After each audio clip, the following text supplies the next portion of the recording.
Jangan lupakan sejarah. Assalamualaikum warahmatullahi wabarakatuh. Dalam tayangan VT kali ini, saya menyampaikan tujuan misi saya, untuk mengingatkan bahwa masih ada fakta sejarah yang jangan dilupakan lagi. Karena kita tahu, sejarah dan budaya adalah kekuatan. Bukankah kita murka manakala sejarah dan budaya kita diklaim, dicaplok, dan dimanfaatkan oleh negara lain? Malaysia, misalnya. Oke, kita lanjut ya. Akibat melupakan sejarah, akhirnya mudah dibohongi kaum Ba'alawi. Bahkan, kedaulatan negara jadi terancam. Tokoh ulama dan tokoh budayawan di seluruh Jawa terkesan tidak mau mengenal, atau mengenal tapi tidak mau tahu, bahwa Islam di Jawa itu diprogram dari Kerajaan Islam Palembang Hulu yang sudah 700 tahun, atau 7 abad, lebih dahulu mayoritas Islam. Video TikTok akun Hambala, mengenai sejarah Aceh adalah salah satu bukti bahwa Islam 700 tahun lebih dahulu mayoritas di Sumatera dibanding Pulau Jawa, yang baru mayoritas Islam di abad ke-14 Masehi, oleh Syekh Sutabaris, Raja Kerajaan Islam Batanghari IX, Palembang Hulu, dengan menggunakan kitab Undang-Undang Selimbur Cahaya. Beliau menugaskan Syekh Maulana Malik Ibrahim, Syekh Mahdum Ibrahim, dan Syekh Rahmat ke Jawa Timur. Menugaskan Raden Fatah ke Demak, Jawa Tengah. Menugaskan Areodillah, atau Raden Sabo Kingking, atau Raden Fatahillah, atau Sultan Hasanuddin, paman Raden Fatah, ke Lebak, Banten. Dan Raden Fatah menobatkan Syarif Hidayatullah di Cirebon. Mereka bukan kaum Ba'alawi.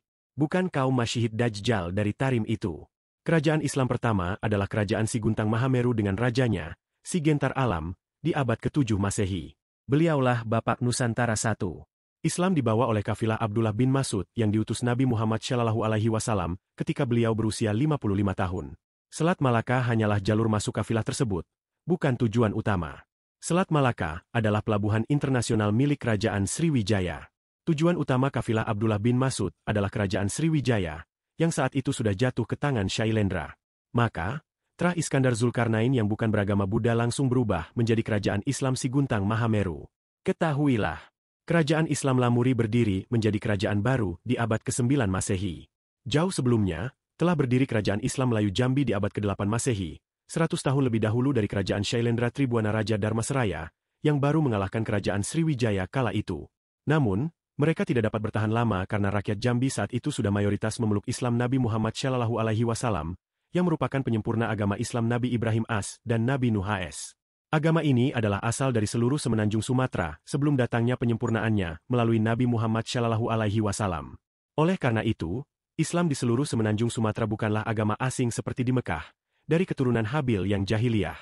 Hal ini sebagaimana sabda Nabi Muhammad SAW dalam Trah Nabi Sist yang berbunyi, "Wahai bangsa Arab, sesungguhnya Islam itu asing bagi kalian dan akan asing lagi kembali ke jahiliyah.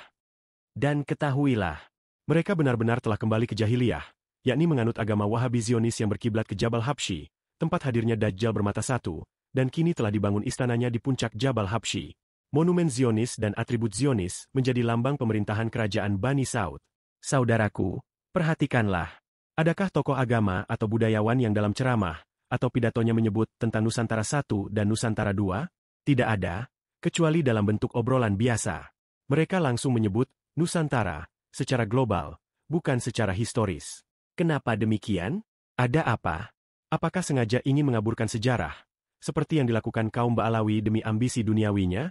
Itulah sentimen yang tidak seharusnya terjadi, karena sejarah, yang seharusnya menjadi sumber kekuatan bangsa, malah mudah dibelokkan.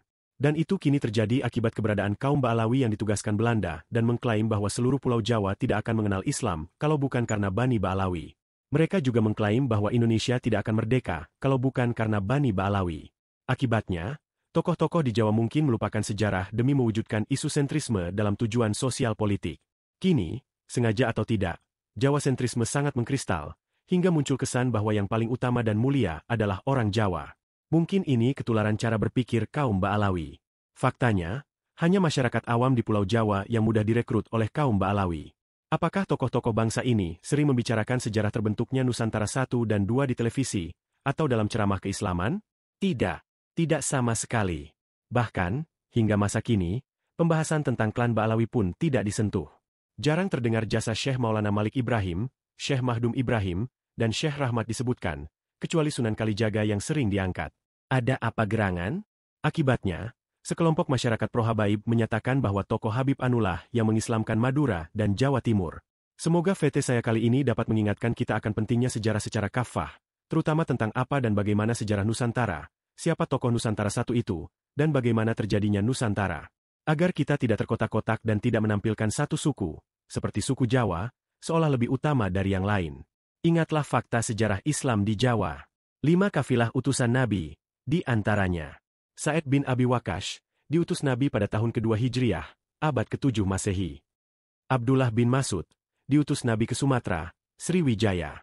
Islam telah menjadi mayoritas di Sumatera 700 tahun sebelum islamisasi seluruh Pulau Jawa pada abad ke-14 Masehi. Tokoh islamisasi seluruh Pulau Jawa abad ke-14 adalah Syekh Maulana Malik Ibrahim, Syekh Mahdum Ibrahim, Syekh Rahmat, Sunan Ampel, dan 7 aulia lainnya, bukan kaum Ba'alawi. Mereka sebelumnya berasal dari Palembang Hulu. Ketiganya diutus oleh Syekh Sutabaris, Raja Atung Bungsu, Raja Kerajaan Batanghari IX, Palembang Hulu, yang melahirkan dan melaksanakan program islamisasi seluruh Pulau Jawa dalam resolusi Nahdlatul Aulia, dari 7 menjadi 9, ganti gilir. Kaum Ba'alawi baru datang pada zaman Belanda, itu pun sebagai pengkhianat yang membantu memberantas perjuangan pribumi. Keturunan mereka kini mengklaim bahwa Indonesia merdeka karena mereka. Itulah penipuan besar. Mereka kaum Masyihid Dajjal.